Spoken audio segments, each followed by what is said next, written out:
Et si la sensation de lassitude que vous éprouvez dans la file d'attente du supermarché se vide soudain, cette perception que tout ce qui vous entoure ressemble à une mise en scène de piètre qualité, n'était pas de la dépression, mais le premier aperçu que la réalité possède une couture mal ajustée. Selon la tradition préservée dans les manuscrits de Nag Hammadi, ce moment d'inconfort existentiel n'est pas un symptôme à traiter par la médication, c'est une invitation. C'est la fissure dans l'armure du monde matériel, le point où la lumière du plérome parvient à pénétrer la densité de la matière.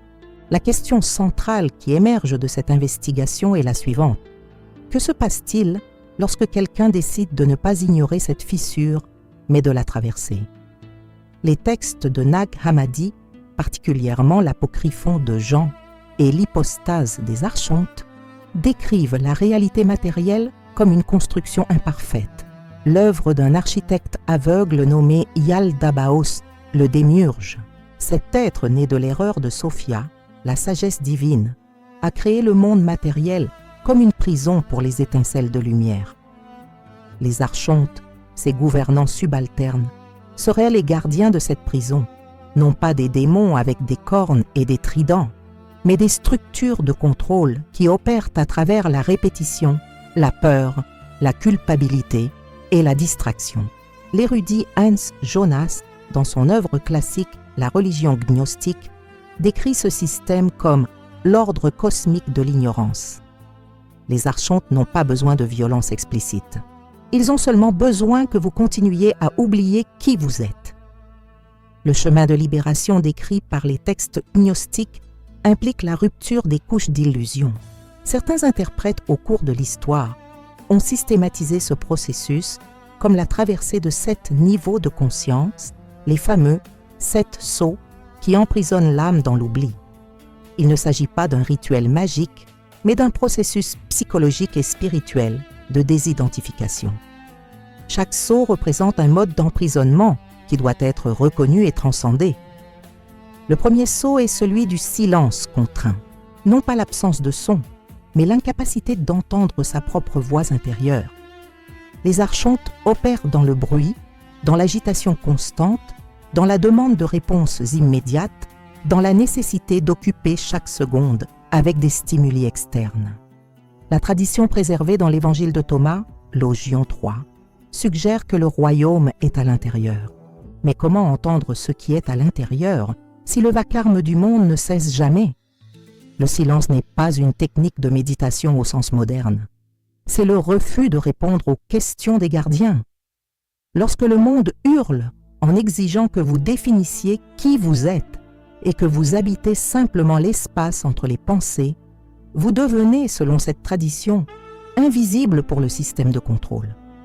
Le système a besoin d'étiquettes pour traiter l'information. Sans réaction, l'effondrement est imminent. L'érudit Bentley Layton, dans sa traduction des textes de Nag Hammadi, observe que les archontes sont décrits comme des êtres qui se nourrissent de l'ignorance. Le silence intérieur ne les défait pas par la force. Il les prive de nourriture. Le premier sceau, par conséquent, n'est pas quelque chose que l'on brise avec effort. C'est quelque chose qui se dissout lorsque vous cessez d'alimenter les mécanismes de contrôle avec votre attention et votre anxiété. Le deuxième sceau est celui de la discrimination.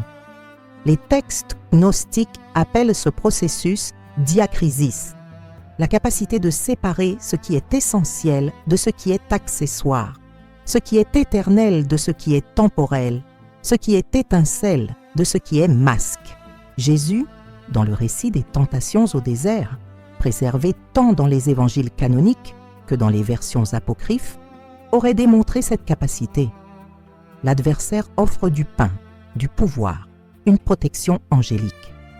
Dans chaque cas, la réponse n'est pas un refus moraliste, mais une reconnaissance. L'homme ne vivra pas de pain seulement. La faim du corps n'est pas la seule faim. Le désir de pouvoir est une illusion parce que le véritable pouvoir n'est pas de ce monde.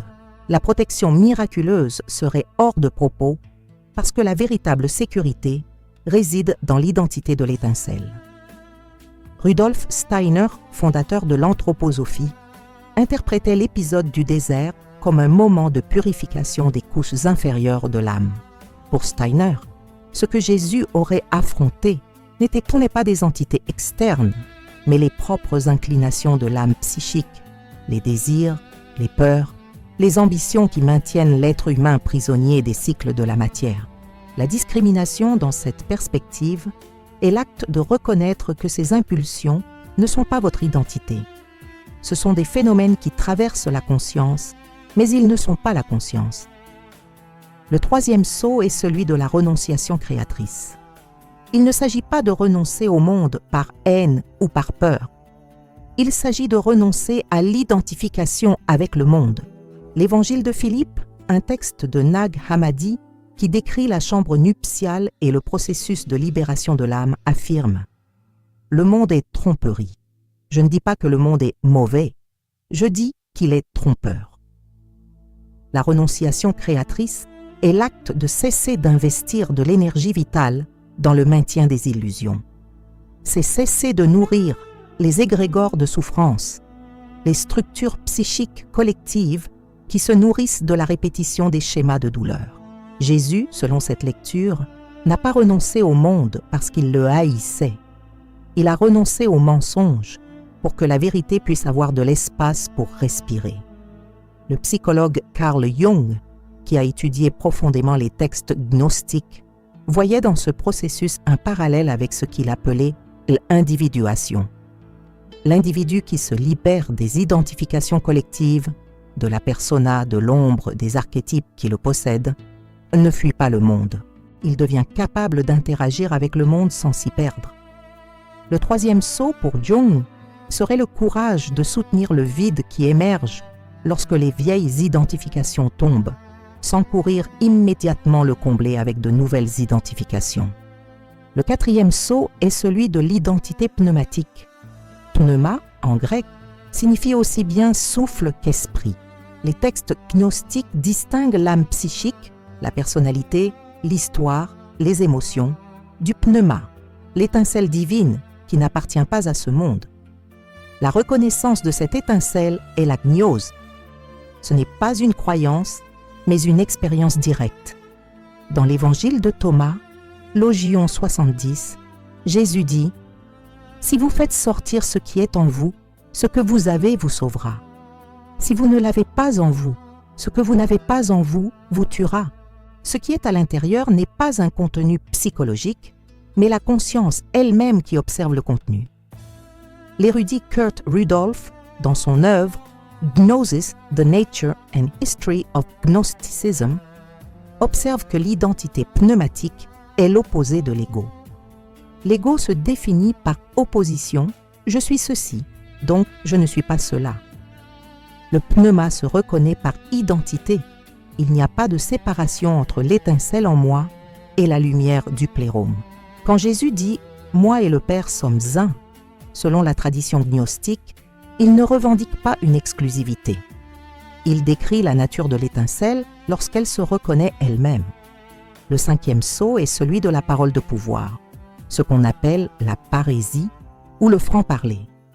Ce n'est pas le pouvoir de beaucoup parler ou de persuader, c'est l'autorité de celui qui n'a rien à perdre. La plupart de nos paroles, selon cette tradition, sont une tentative de marchandage avec la réalité. Nous voulons convaincre pour être acceptés. Nous voulons plaire pour être protégés.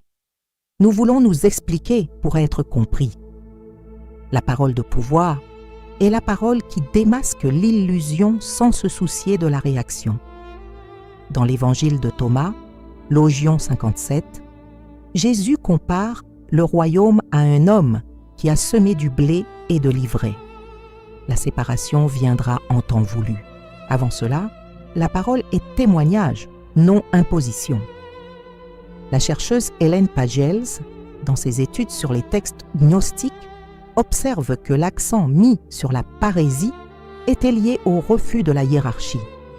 Les évêques de l'Église primitive, qui se consolidaient comme autorité, exigeaient l'obéissance. Les gnostiques, en revanche, affirmaient que l'autorité venait de l'expérience directe. Celui qui connaît l'étincelle n'a pas besoin de permission pour parler. Celui qui ne la connaît pas, aussi haut soit-il sur son trône, parle depuis le vide. Le 6e sceau est celui de la syzygie, le mariage sacré des opposés. Les textes gnostiques décrivent la chute de Sophia comme un acte solitaire. Elle a voulu créer sans son partenaire, sans l'équilibre des énergies complémentaires. Le résultat fut le démiurge, l'architecte imparfait. La rédemption, par conséquent, n'est pas le retour à une unité indifférenciée, mais l'intégration consciente des opposés, masculin et féminin, lumière et ombre, esprit et matière, non pas comme des ennemis, mais comme des amants. Jésus, dans cette lecture, représente le point où les polarités se rencontrent. Il pleure la mort de Lazare, l'humanité, puis le ressuscite, la divinité. Il ressent la peur à Gethsémani, puis affronte la croix. Il ne nie aucun pôle, il les intègre.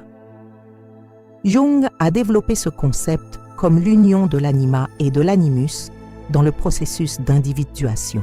L'individu qui intègre les opposés n'est pas celui qui a surmonté les contradictions, mais celui qui a appris à les soutenir sans s'effondrer. Le 6e sceau, dès lors, n'est pas l'absence de conflit.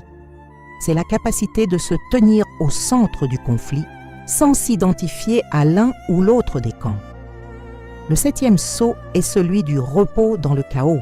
C'est l'état décrit dans l'évangile de Thomas, Logion 50, où Jésus instruit les disciples sur la manière de répondre aux archontes après la mort. Nous sommes venus de la lumière, du lieu où la lumière est née d'elle-même. La réponse n'est pas une négociation, c'est une affirmation d'origine. L'âme qui sait d'où elle vient n'a pas besoin de lutter, elle passe. Le repos dans le chaos est la capacité de se tenir au centre du monde matériel, avec toutes ses contradictions, ses douleurs et ses distractions, sans perdre la connexion avec l'origine. C'est ce qui a permis à Jésus, selon les évangiles, de dormir pendant la tempête, alors que les disciples paniquaient. Il n'ignorait pas la tempête. Il se trouvait dans une région de la conscience que la tempête n'atteint pas. La découverte des manuscrits de Nag Hammadi en 1945 dans les montagnes de Jabal al-Tarif ne fut pas un événement uniquement académique. Ce fut le retour d'une connaissance sur ces sceaux, sur la nature des archontes, sur le chemin de libération. Les paysans qui ont trouvé la jarre d'argile rouge ne savaient pas ce qu'ils avaient entre les mains.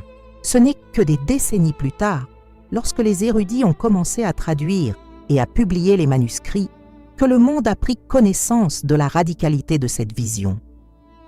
Les moines qui ont enterré les textes au IVe siècle, probablement du monastère voisin de Saint-Pachaume, ne les ont pas détruits.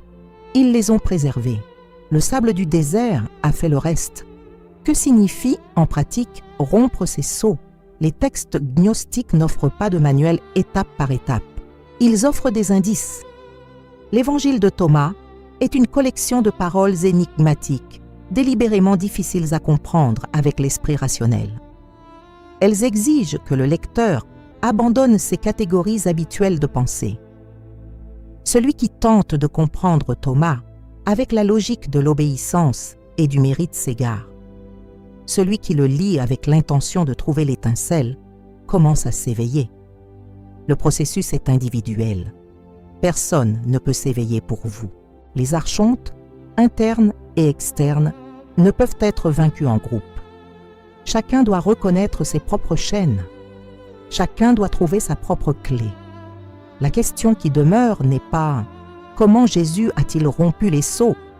mais « Qu'est-ce qui vous empêche de reconnaître que la prison est une construction de votre propre croyance ?» Le 7e sceau, le repos dans le chaos, n'est pas une destination à atteindre. C'est un choix à faire à chaque instant. Choisir de ne pas réagir au bruit. Choisir de discriminer l'essentiel de l'accessoire. Choisir de renoncer à l'identification sans perdre la compassion. Choisir de reconnaître l'étincelle. Choisir de dire la vérité sans crainte. Choisir d'intégrer les opposés. Choisir de se reposer au centre de la tempête. Les évangiles apocryphes ne promettent pas un paradis après la mort. Ils promettent la résurrection pendant que vous êtes encore en vie. Mais cette résurrection exige la mort de l'image que vous avez de vous-même. Vous devez mourir au miroir pour naître à la lumière. Et c'est ici que l'investigation atteint son point le plus critique. La plupart d'entre nous ne veulent pas de la résurrection. Nous voulons seulement une version améliorée de notre esclavage. Nous voulons des archontes plus gentils, un miroir qui nous montre plus beau, un auto-effacement qui soit moins douloureux. Mais la gnose est intransigeante. Elle n'offre pas d'amélioration pour la cellule. Elle offre la démolition de la prison. Regardez vos mains. Sentez le poids de votre corps. Sentez la respiration entrer et sortir. Ce que vous appelez « moi », la personnalité, l'histoire, le nom, n'est, selon les textes de Nag Hammadi, qu'un vêtement. La véritable identité se trouve en dessous. Et elle se trouve en dessous de tous les sceaux.